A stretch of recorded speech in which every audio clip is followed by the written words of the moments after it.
अस्सलाम वालेकुम गाइस, कैसे हैं आप सब लोग। साइंस सीरीज़ में आप लोगों को मैं वेलकम करती हूं। तो हम स्टार्ट लेते हैं अपने न्यू एक वीडियो के साथ और एक ज़बरदस्त से टॉपिक के साथ। मेरा जो टॉपिक है वो optimal combination of inputs. Optimal कहते हैं किसी भी इनपुट और आउटपुट में जो चीज़ें यूज़ होती हैं उनका एक मैक्सिमम पॉइंट, यानी कि दोनों कंज्यूमर और डिमांड एक ख़ास पॉइंट पे आके रुक जाती है, जिसकी वजह से वो चीज़ बायर को ख़रीदना आसान हो जाती है, यानी कि उनकी रेंज में आ जाती है और कंज्यूमर ऐसी वो आउटपुट बनाते हैं कि जो पर डिमांड होती है उसके मैक्सिमम पॉइंट पे आ जाए। ठीक हो गया। तो जो हम अब इसको स्टार्ट करने लगे हैं उससे पहले आप लोगों से एक रिक्वेस्ट है कि चैनल को सब्सक्राइब कर दीजिए, बेल आइकन को प्रेस कर दीजिए ताकि आने वाली हर नोटिफिकेशन आपको सबसे पहले मिले।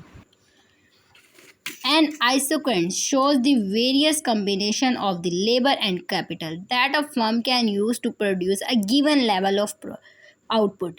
आइसोक्वेंट, फिर आपको वही बात आप लोगों के लिए फिर से मैं बता देती हूँ। आइसोक्वेंट कहते हैं इनपुट, यानी दो इनपुट्स के जनरेट करने से एक ऐसा आउटपुट जनरेट हो जिसकी डिमांड हो, यानी कि जितना आप फॉर एग्जांपल लेबर है और कैपिटल है और लेबर है, कैपिटल और साथ में कोई और इनपुट है, कोई भी दो चीज़ों के मिलने से एक आउटपुट जनरेट होने को आइसोक्वेंट कहते हैं। शोज़ अ वेरियस कम्बिनेशन, बहुत सारे उसके कम्बिनेशन ऐसे हो सकते हैं जो आपस में मिलने से एक ज़बरदस्त आउटपुट जनरेट करें।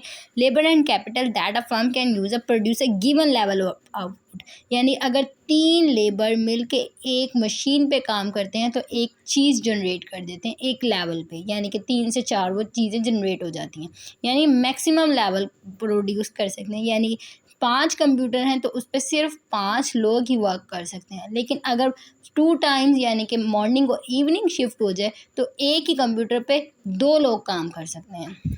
इसका मतलब आपको इजीली वर्ड्स में समझ आ गया होगा। In this section we examine isocost. Isocost किसे कहते हैं? Isocost line shows the various combination of inputs, ऐसे कम्बिनेशन, ऐसे मिलती जुलती चीज़ें इनपुट्स की that a firm can purchase or hire at a given cost, एक मखसूस लाइन पे ख़रीद सकती है। जिस तरीके से आपको सिंपल एग्जांपल दे देती हूँ, गंदम की एक लेवल होता है, एक सिंपल बहुत कम प्राइस होती है जिसको प्रोड्यूस करके जिससे कोई चीज़ आउटपुट जनरेट किया जाता है जिसकी वैल्यू बढ़ जाती है। जिसने ख़रीदा तो गंदम जाता है, लेकिन आपको जनरेट करके ब्रेड दी जाती है, तो ब्रेड तक का सफ़र जो गंदम करेगी उसमें बहुत सारे इनपुट्स जनरेट होंगे, उसमें लेबर लगेगा, कैपिटल लगेगा, फिर आपको एक मखसूस कॉस्ट पे पड़ेगा। By the use of isocost and isoquants we will then decide the optimal input combination for the firm of maximizing profit, यानी कि जब गंदम से लेकर एक गंदम की चीज़ ने सफ़र कर लिया है एक ब्रेड तक का, तो उसके अंदर जितनी भी कॉस्ट आई, जितना भी लेबर को दिया, कैपिटल अगर आपकी अपनी है या फिर उसके ऊपर इलेक्ट्रिसिटी जनरेट हुई है, मैनेजर्स के सबकी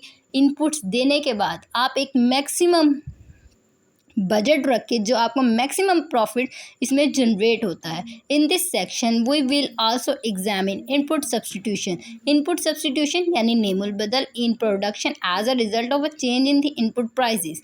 जब इनपुट चीज़ें की जगहें चेंज होती हैं उसी तरह इनपुट की प्राइजेस भी चेंज हो जाती है, यानी कि जो गंदम पहले 10 रुपए की मिल रही थी अब वो ब्रेड की फॉर्म में जब मिलेगी तो उसकी प्राइस 30 to 40 बन जाएगी। वो क्यों बनी? क्योंकि उसके अंदर काफ़ी ज़्यादा प्रोसीजर्स यूज़ हुए।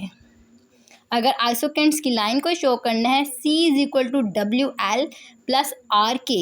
ये RK क्या है? C है टोटल कॉस्ट है, W है वेज रेट यानी कि लोगों को जितनी उनकी तनख्वाहें दी, ऑफ अ लेबर, L की लेबर को दी, is the quantity of a labour use, labour ने जितनी क्वांटिटी यूज़ की है उसकी। R किसको डिफाइन करता है? Rent price of a capital, rent price यानी कि उसके ऊपर जो कैपिटल के ऊपर खर्चा आया, यानी मशीनरीज को जनरेट करने में, फ्यूल में जो कुछ है, and K is the quantity of capital use जो वहाँ पे यूज़ हुआ है। आपको ये बात सिंपल तरीके से समझ आ गई होगी। आइसोकेंट्स लाइन किसे कहते हैं? ऑप्टिमल कम्बिनेशन ऑफ इनपुट्स का। इसी पे एक और बात कर लेते हैं, optimal input combination for maximizing cost and और मैक्सिमाइजिंग आउटपुट। इस लाइन से ही समझ आ रहा है कि मैक्सिमम कॉस्ट हम कोई मैक्सिमम लगाएं कि हमें इनपुट में प्रॉफिट भी जनरेट हो। सीधी सी बात है, अब जब हम प्रॉफिट करना चाहते हैं, हम किसी चीज़ पे एक्स्ट्रा जनरेट करना चाहते हैं, तो अगर जो उसकी प्राइस लेवल पे एक मखसूस वैल्यू आई है, फॉर एग्जांपल वो आई है 50 रुपीज़ कॉस्ट आई है, तो 50 रुपीज़ कॉस्ट आई है तो हम 50 में ही सेल नहीं करेंगे, बल्कि उस पर प्रॉफिट रख के आम पब्लिक के लिए 70 रुपीज़ करेंगे, ताकि इसके ऊपर हमें फ्री ऑफ कॉस्ट और प्रॉफिट भी पड़े और मैक्सिमम कॉस्ट भी लगे, जो इतनी ज़्यादा महंगी ना हो, और मैक्सिमम आउटपुट उतना ही जनरेट होगा जितने की आपने इनपुट दिया है। आपको ज़रूर ये समझ आ गया होगा। हम अगली वीडियो में मिलते हैं, तब तक के लिए अल्लाह हाफिज़।